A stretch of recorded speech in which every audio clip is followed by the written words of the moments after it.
Boa noite, queridos. Opa, sei que metade já respondeu. Boa noite. Queridos, eu creio que nós adoramos um Deus que não está morto. Eu creio que nós adoramos um Deus que vivo está e presente está em nossas vidas. Você crê nisso? Eu queria convidar você agora novamente comigo que nós cantamos no mundo porque Ele vive. Nós podemos crer no amanhã. Amém? Vamos adorar essa canção?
Porque o Jesus Cristo que vive em mim, aquele Jesus que não está dentro de um sepulcro, aquele Jesus que não está pregado numa cruz, esse Jesus, querido, é o que mora dentro de nós, aleluia.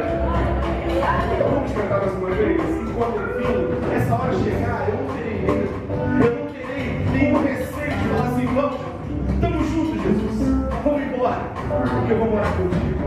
Vamos declarar então, enfim. E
tiro de folga, né? Se eu for pegar um dia de folga, são mais que uns 4 meses de férias que eu tenho direito, mas deixa pra lá. E hoje é um feriado, eu também estava trabalhando, né? E buscando a presença de Deus, perguntando qual era a palavra que Deus tinha para nós, o que Deus queria que nós falássemos nessa noite para os irmãos. Mas primeiro para que Deus ministrasse no meu coração. E Deus me levou num texto lá de Zacarias capítulo 4, verso 6. Zacarias capítulo 4, verso 6. Nós vamos fazer hoje um pouquinho diferente do tabela, né? A gente não vai fazer uma mensagem de 3 pontos, nós vamos fazer uma análise do texto, nós vamos entender o texto e vamos aplicar o texto. Quando nós começamos a visão celular, a gente usava essa dinâmica, né? De analisar o texto, entender o texto, depois aplicar o texto para nós. É isso que nós vamos fazer no dia de hoje. Diz assim, Zacarias capítulo 4, verso 6. Prosseguiu ele e me disse: esta é a palavra do Senhor a Zorobabel, não por força, nem por violência ou nem por poder, mas pelo meu Espírito, diz o Senhor dos Exércitos. Eu vou pedir ao Gustavo que coloque, né, uma imagem que eu... pequena imagem que eu estou... Apaga a luz aí só um pouquinho. Boa, obrigado. Qual foi o pai, a mãe que deu esse tipo de brinquedo para o seu filho? Tem algum pai aqui já deu? Qual filho já brincou com isso aí? Acho que muitos já brincaram desse tipo de brinquedo. Qual é o objetivo desse brinquedo? Alguém pode dizer? Encaixar as peças, né? Agora, para um pouquinho para pensar.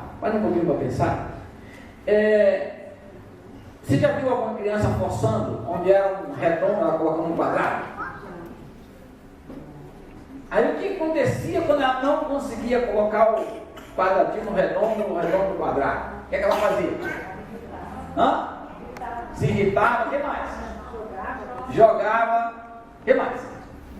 Forçava, né? E depois mais 1000 por hora dava um chute, né? A gente pergunta, por que a minha mãe, né? Pode imaginar, eu penso, por que minha mãe dá um brinquedo desse, né? Esse brinquedo tem uma didática, né? Tem uma didática para ele entender o que é espaço, né? O que é forma, cor, né? Tem vários tipos de brinquedo. Pode apagar. O que eu quero mostrar para os irmãos é que muitas vezes, na nossa vida, na nossa caminhada, as coisas que a gente ganha de presente, que Deus coloca em nossas mãos, a gente não sabe como funciona. E por nós não sabermos como funciona, ou porque não chegamos a contento a fazer como deve ser feito, aí nós achamos que Deus não nos ama, porque Ele deu essa bênção, e a gente quer encaixar de qualquer jeito, força, e até muitas vezes até a gente quebra. Fica com raiva, fica decepcionado, né? Mas eu quero dizer para você que Deus, na sua misericórdia, Ele quer que nós não façamos a obra dele nem por força, nem por violência. Nem por força, nem por violência. E no final eu abro o meu coração, porque Deus colocou essa palavra no meu coração, porque Deus trabalhou no meu coração. Vamos analisar o texto lá de Zacarias, capítulo 4, do verso 1 até o verso 6. No verso 6 ele diz bem claro, e a ênfase é não por força, não por violência, mas eu quero ler os versos anteriores. Deixa eu abrir aqui no tablet.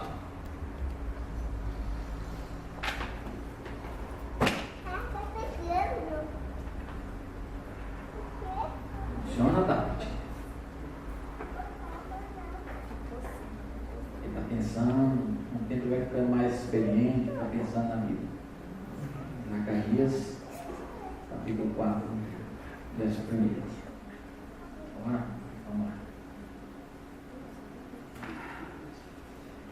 Diz assim: tornou o anjo que falava comigo e me despertou, como a um homem que é despertado do seu sono, e me perguntou: que vês?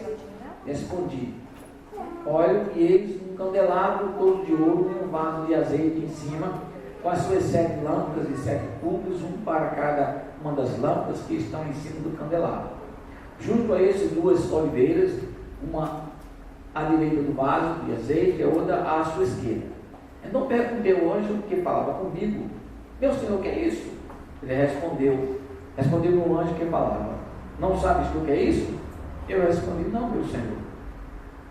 Prosseguiu ele e me disse: esta é a palavra do Senhor a Zorobabel, não por força, nem por violência, nem por poder, mas pelo meu Espírito, diz o Senhor dos Exércitos. Analisando esse texto, amado Deus, eu tenho algumas perguntas para fazer para os irmãos. Eu gostaria que os irmãos me respondessem. Hoje vai ser mais didático do que só o pastor falar, porque eu quero que os irmãos participem. Quais são os personagens desse texto?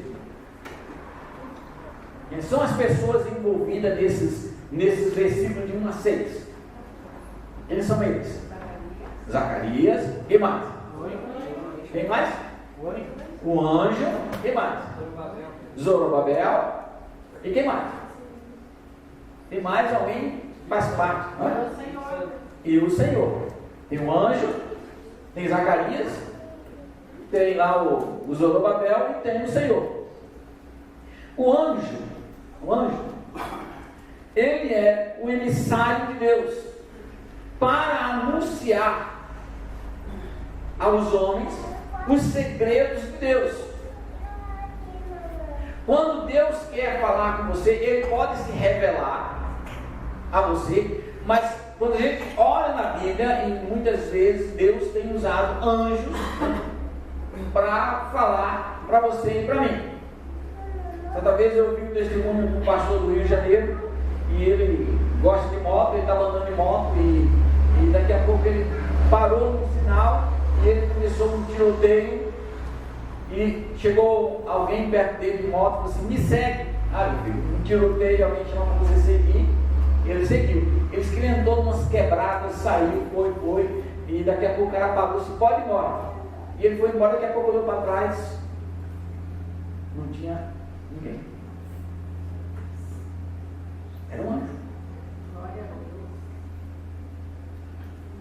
Então o anjo, ele pode trazer uma mensagem de Deus, que a gente vê no livro de Gênesis, capítulo 22, verso 11, quando Abraão ia imolar o seu filho, o anjo do Senhor falou: parou, Deus já viu que você vai fazer o que ele mandou, não precisa fazer. Então o anjo veio e trouxe uma mensagem de salvação para Isaac. Se você for olhar na Bíblia, você vai ver vários anjos aparecendo. Os anjos apareceram várias vezes, trazendo a mensagem de Deus. Mas também no Salmo 34, verso 7, ele diz assim, Salmo 34, verso 7. O que ele diz lá? Alguém pode ler para nós?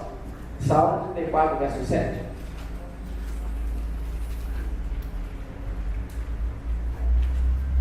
O anjo do Senhor acampa-se ao redor dos que o temem e os livra. Notaram? O anjo do Senhor, ele vem e traz uma mensagem de Deus para você no momento que você precisa, seja no momento de salvação, seja no momento de exortação, seja no momento de consolo, seja no momento de salvação, quando Deus salvou a vida do sobrinho lá de Ló, Então o anjo foi lá e trouxe a mensagem de Deus. Mas também o anjo de Deus, ele está ao seu redor, ele acampa ao seu redor para te proteger, para que os demônios não cheguem até você. Então você tem um guarda-costas. Aleluia. Pastor, se acontece alguma coisa comigo, pastor, o anjo está fraco, tem até uma igreja aí que está fazendo culto a troca do anjo, Se tem alguma coisa acontecendo com você, é porque teu anjo está fraco, vem aqui que nós vamos trocar o anjo. Não tem essa, tá, meu irmão? Mas o anjo, ele está ali para te proteger. Então Satanás, ele quer te tocar, mas ele não pode te tocar, porque tem um anjo. Tá? Não se esqueça disso. Então, o anjo, ele está ali para proteger você e para trazer a mensagem de Deus. O segundo personagem, né, lá do texto que nós lemos, é Zacarias. Né? Zacarias, ele é um profeta de Deus, e como profeta de Deus, ele recebe a revelação de Deus, e ele então proclama a vontade de Deus para os homens. E o profeta do Velho Testamento, sempre ele estava dizendo, assim diz o Senhor, assim diz o Senhor. Sempre ele estava dizendo, assim diz o Senhor. E o profeta é aquele a quem Deus revela a sua vontade. Lá no livro de Amós, capítulo 3, o verso 7. Se alguém puder ler para nós, eu agradeço. Amós 3, 7. Você vai ver que Deus olha para os profetas assim, de uma maneira assim, diferente que olha para nós. Eu fico admirado, né? E às vezes eu coloco dúvida quando alguém assim começa a profetizar nos dias de hoje. Eu fico assim, será que isso é de Deus mesmo? Agora eu quero dizer uma coisa para você. Se alguém se levanta hoje como um profeta, e ele diz que ele é um profeta, a palavra que ele vai anunciar tem que estar de acordo com a palavra de Deus. Esse negócio de alguém, Deus me revelou e eu vou levantar contra a autoridade constituída, sai fora. E um profeta, ele vai falar a palavra de Deus, os princípios da palavra de Deus. O que diz lá em Amós 3,7? Também o Senhor, o soberano, não faz coisa alguma sem revelar seus planos aos seus servos. Então Deus, antes de agir, ele vai revelar a quem? Aos profetas. Se você for olhar na Bíblia, você vai ver várias vezes, antes de Deus agir, Deus vai lá e confessa com os profetas lá por cima das boas novas. A gente vê o caso de Jonas. Deus ia destruir a cidade de Nínive. Aí Deus falou assim, vou destruir. Mas vai lá e anuncia. Faz para eles que se arrependem. Ele vai lá e fala, o pessoal se arrependeu e a cidade não foi destruída. Mas antes Deus revelou, Deus é justo. Aleluia. Deus é justo. Então, o profeta, ele é aquele que fala em nome do Senhor. O terceiro personagem desse texto, analisando o texto, é Zorobabel.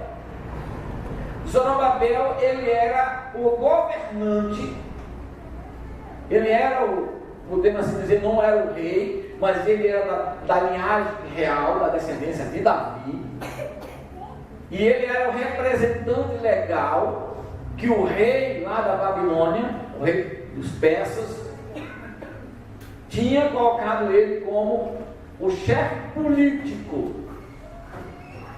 Ele não se auto-intitulou, eu sou agora o chefe. Não teve eleição entre o povo. Foi o rei que instituiu ele como governante político do povo. Ele não era sacerdote, ele não era profeta, ele era um governante. Então ele era o administrador, ele era o representante do rei no meio do povo de Deus. O povo de Deus tinha voltado do cativeiro babilônico, dos filhos persas também, estava voltando para a terra prometida. E quem estava governando, quem estava responsável era Zorobabel. E o quarto personagem era Deus. E Deus é que está falando ali. O Senhor Deus Todo-Poderoso é que estava falando no coração do povo. Agora, o que o anjo fala a Zacarias? O profeta. O que o anjo fala? Vamos botar o texto lá de Zacarias, capítulo 4. O que o anjo fala para ele? O anjo tem uma mensagem, né? Ele tem uma visão, né? Ele não entende a visão. Aí no verso 6, o que o anjo fala para ele? Que ele tinha que ouvir o quê? O que tinha que ouvir, meus irmãos? Blá blá blá. A palavra do Senhor. Ele ouviu uma mensagem de Deus. O anjo disse assim: eu trago um recado de Deus para você. Você que é o profeta, então escute. Deus tem um recado para você. Agora, aquele recado não era para Zacarias, era para quem? Para Zorobabel, para o político. Ele é o responsável de transmitir a mesma mensagem que o anjo ouviu da parte de Deus. Ele tinha que ouvir a mesma, ele tinha que anunciar a mesma mensagem. E a mensagem que ele devia proclamar para Zorobabel qual era? Não por força, nem por violência, mas pelo meu Espírito, diz o Senhor dos Exércitos. Só isso, mensagem simples, curta. Aí os irmãos assim, mas que mensagem é essa? Porque a gente vai entender, né? Agora é interessante, eu quero deixar para os irmãos aqui. Zacarias, como profeta, ele não era um conselheiro político. Ele não estava ali para aconselhar o rei, eu quero que você me consulte, porque... Não, ele não era um conselheiro político. Ele não era um sacerdote. Simplesmente ele estava trazendo uma mensagem de Deus para ele. Ele chegou lá e disse: Deus diz assim, assim, assim, assim. Pronto, foi embora. Ele não aconselhou, não deu, quem sabe você, provavelmente, talvez, não. Ele vai lá e anuncia a palavra.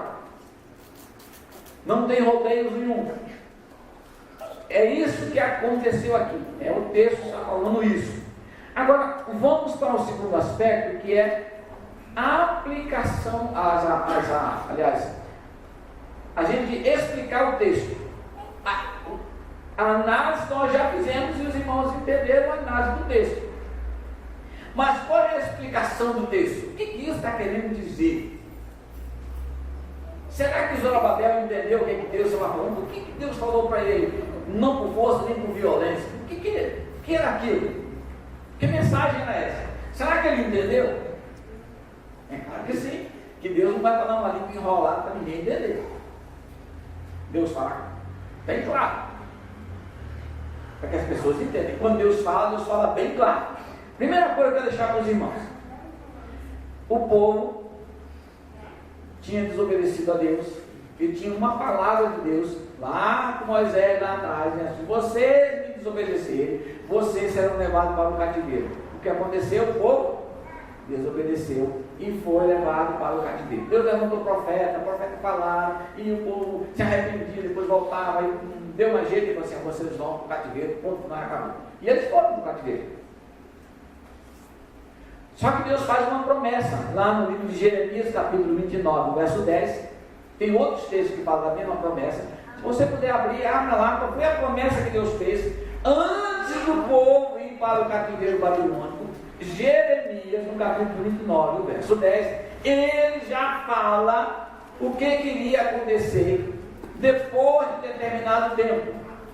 Jeremias 29, 10, o que diz? Quem achou pode ver para nós.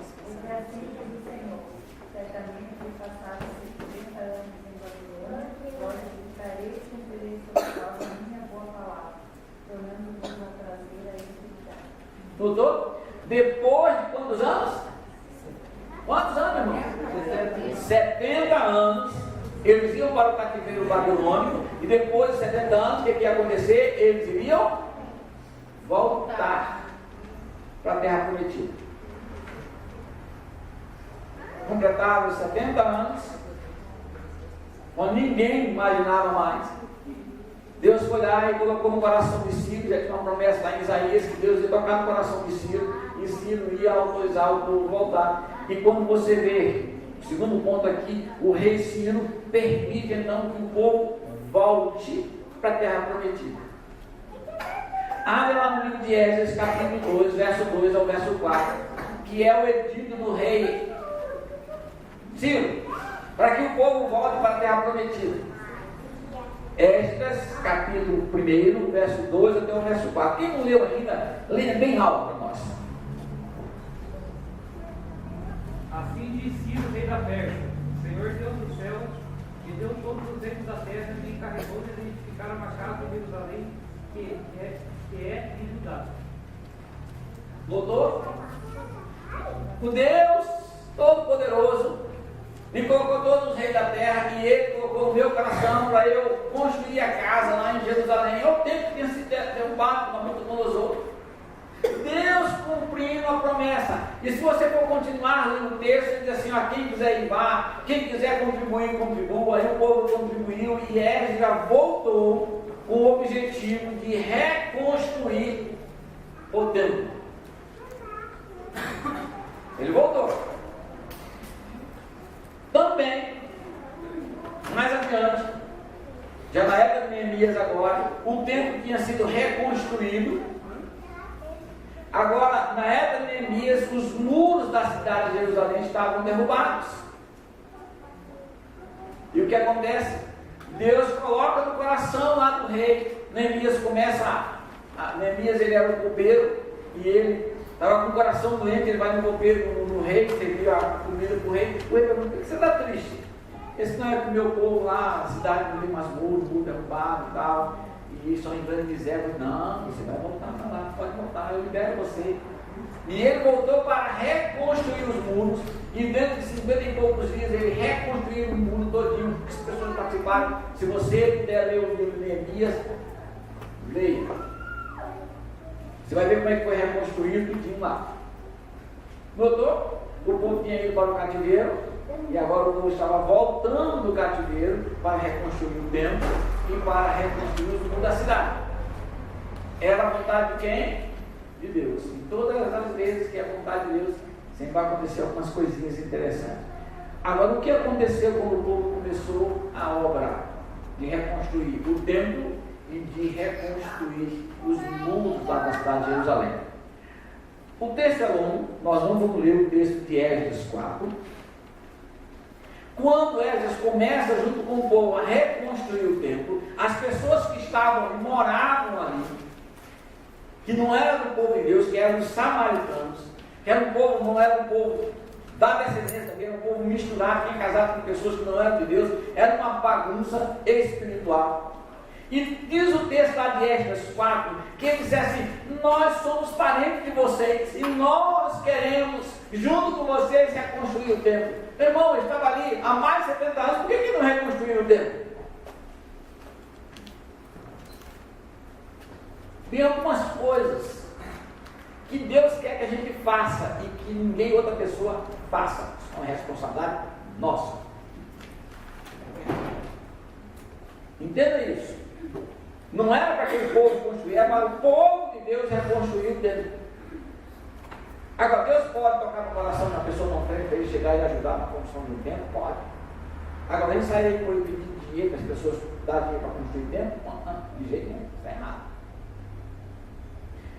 Segundo aspecto, quando Neemias volta para reconstruir os muros da cidade, os samaritanos, mais uma vez, diz assim: nós queremos ajudar vocês a reconstruir os muros. Ah, por que não ajudaram a construir antes? Por que não reconstruíram antes?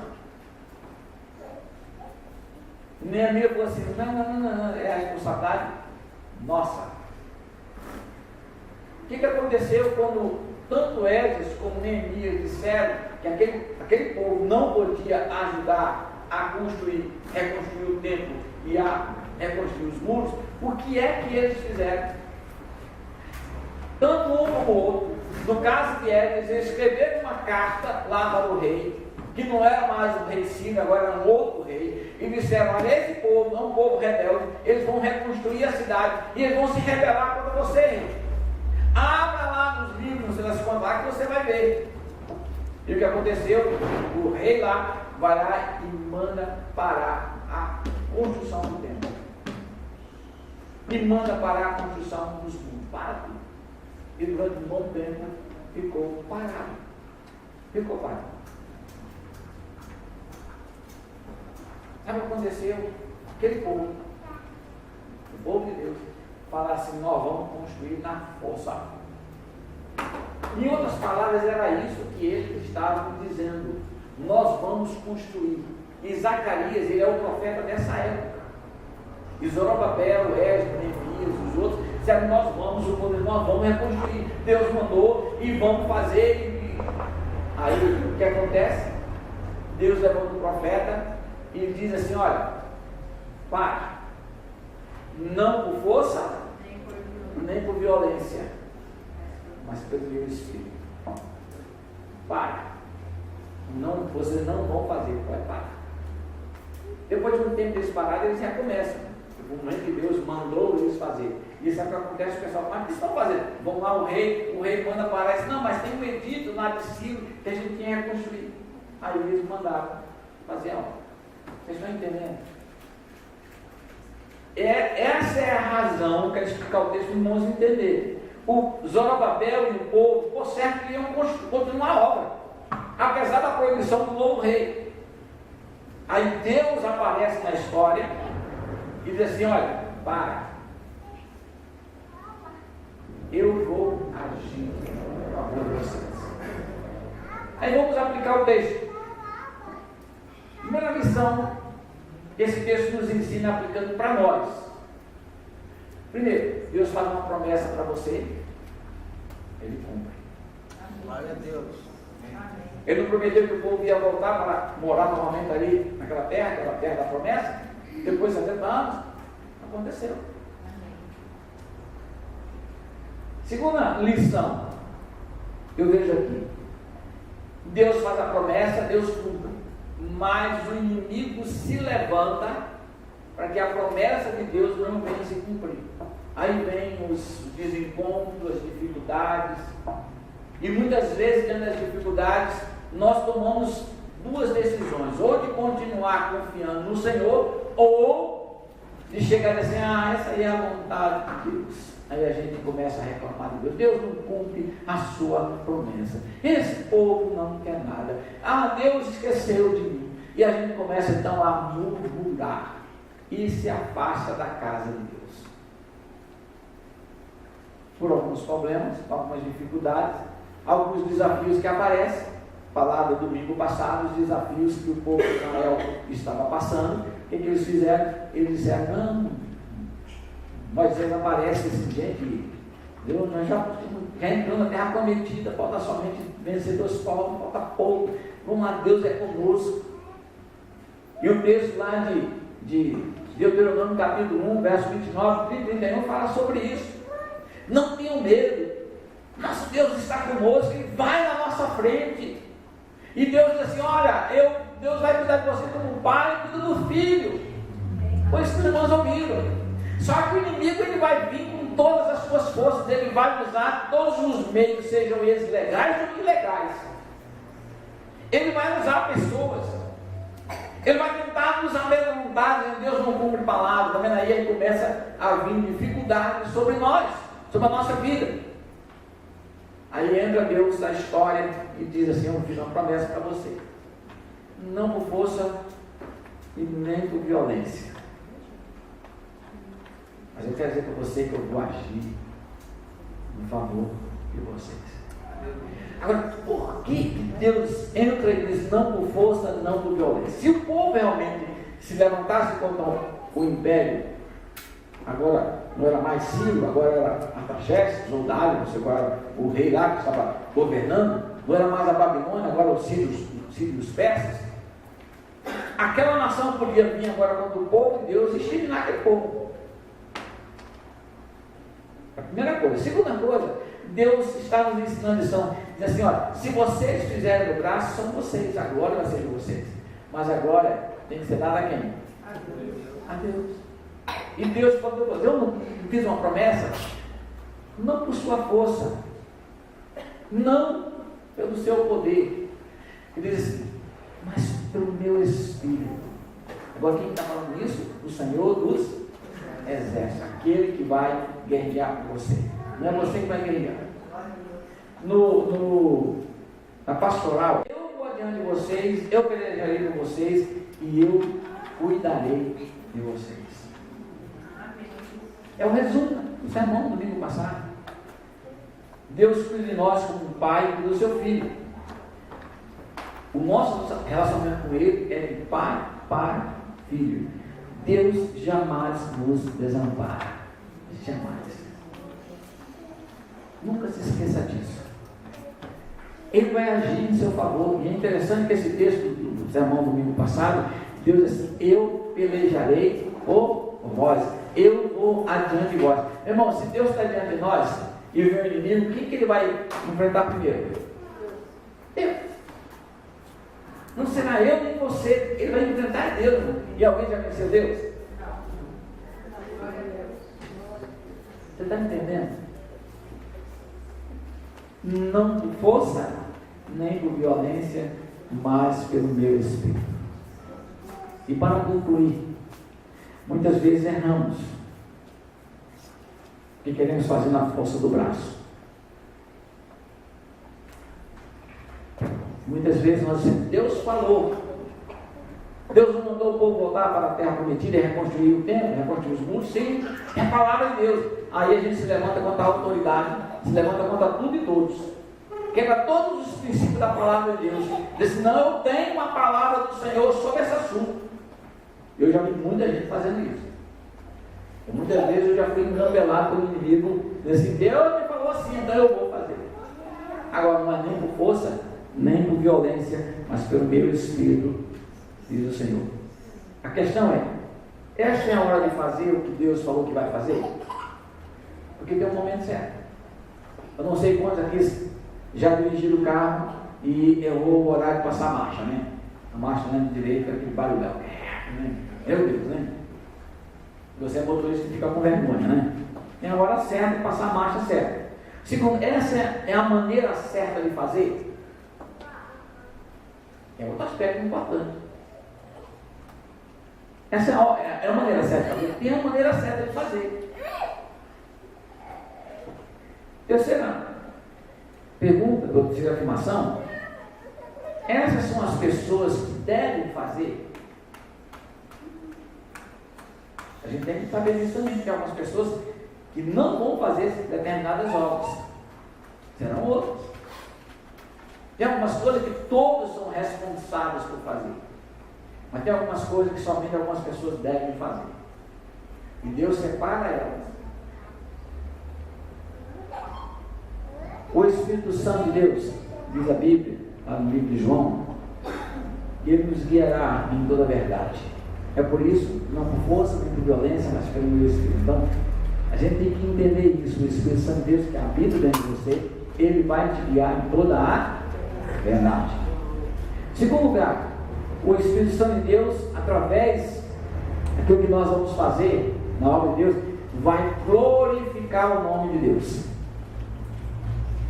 Se eu faço algo para que o meu nome apareça e as pessoas batam palma do que eu fiz, o nome do Senhor vai ser glorificado por fora. É o nome do Senhor que precisa ser glorificado. Terceiro lugar, o Espírito Santo nos encherá, nos capacitando para pregar o Evangelho de Deus. Atos 1:8 diz bem claro: e recebereis o poder do Espírito Santo que há de descer sobre vós, e vós sereis minhas testemunhas em Jerusalém, na Samaria, na Judéia e até os confins da terra. Uma pessoa cheia do Espírito Santo, você já fez aquele estudo que nós fizemos com os discípulos. Uma pessoa cheia do Espírito Santo de Deus, o estilo de vida dela é pregar o Evangelho. Ela prega o Evangelho na maior comunidade. Ela anuncia o Evangelho. Ai, que lindo você pregar o Evangelho. E em segundo lugar, uma pessoa cheia do Espírito Santo de Deus, ela está capacitada para receber os dons para edificar a igreja. O dom não é para dizer assim, eu tenho um dom esse, você não tem, eu sou melhor do que você. Não, eu tenho um dom para abençoar a sua vida, e você tem um dom que eu não tenho para abençoar a minha vida, e para abençoar o irmão que está ao seu lado. O Espírito Santo de Deus nos enche, derrama sobre nós dons para a gente edificar a igreja do Senhor Jesus. E em terceiro lugar, o Espírito Santo de Deus nos enche, nos capacitando para enfrentar, ou para destruir, ou para desarmar as astutas ciladas do diabo. O diabo vem com armações para tentar derrubar a igreja. Uma igreja lá nos Estados Unidos que ela estava crescendo, e o mover de Deus estava no culto de oração que aquela igreja tinha. O culto de oração era tremendo, o mover de Deus ali. Aí o diabo manda alguém, a igreja contratou um ministro de música, e esse ministro de música chega na igreja, e depois do culto de oração é que era um ensaio do coral. E aquele ministro de música falou assim, não, o culto de oração é 1h30, e o coral só tem meia hora só, nós precisamos de 15 minutos a mais. Para ensaiar, porque nós estamos fazendo para Deus, e Deus quer excelência. E nós não temos outro dia para ensaiar. E aí o pastor cedeu. Daqui a pouco ele pediu mais 15 minutos que ia ter uma cantada. Depois, daqui a pouco, o culto de oração, que era 1h30, ficou 1 hora. Depois 45 minutos, depois meia hora, daqui a pouco 15 minutos. E a igreja decaiu espiritualmente. E ninguém percebeu isso. Quando nós somos cheios do Espírito Santo, Deus vai entender as armações que o diabo vai usar. E muitas vezes ele usa a própria palavra de Deus para tentar desanimar a igreja do Senhor. Eu gostaria que você dissesse para Deus: eis-me aqui, envia-me. Deus, o que eu posso fazer na tua obra? Baixe sua cabeça e converse com Deus. Eu não vou chamar para você vir aqui à frente. Só vou simplesmente orar por você para que Deus ministre no seu coração. Que você seja cheio do Espírito Santo de Deus. E como cheio do Espírito Santo de Deus, você possa fazer a obra do Senhor. Que vidas sejam salvas através de você. Vidas sejam edificadas através de você. Vidas sejam cuidadas através de você.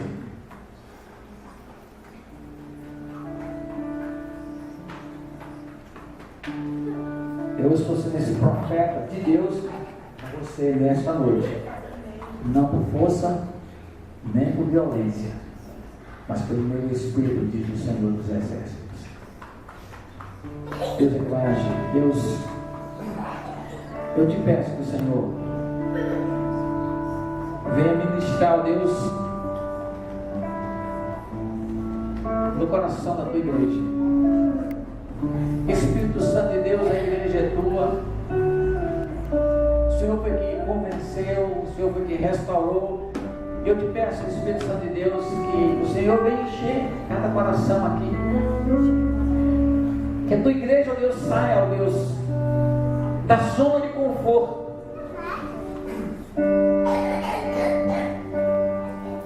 Que toda a igreja possa dizer sim, não para mim, mas sim para ti. Dizer como Isaías disse: eis-me aqui, envia a mim. Que a tua igreja, ó Deus, possa se levantar como igreja do Senhor. E que vidas sejam salvas, vidas sejam restauradas, vidas sejam cuidadas. Mas Deus, muda a minha história, Deus. Eu te peço que o Senhor mude a história dessa igreja, Deus. E nós queremos mais a tua presença. Mais a tua presença, Espírito Santo de Deus. É o Senhor que vai fazer, então faz logo. Porque a noite se aproxima. A noite se aproxima quando nós não podemos mais trabalhar. E muitas pessoas irão para a eternidade porque não te conheceram, porque nós não falamos, nós não podemos ser acusados diante de ti, ó Deus, por termos omissos. Levanta teu povo, ó Deus, para ler a tua palavra, para estudar a tua palavra, para viver a tua palavra. Graças nós somos por teu mover, por tua graça, por tua misericórdia. Faz isso, Deus, para a honra e para a glória do teu nome. Em nome de Jesus, Senhor. Em nome de Jesus. Amém. Amém.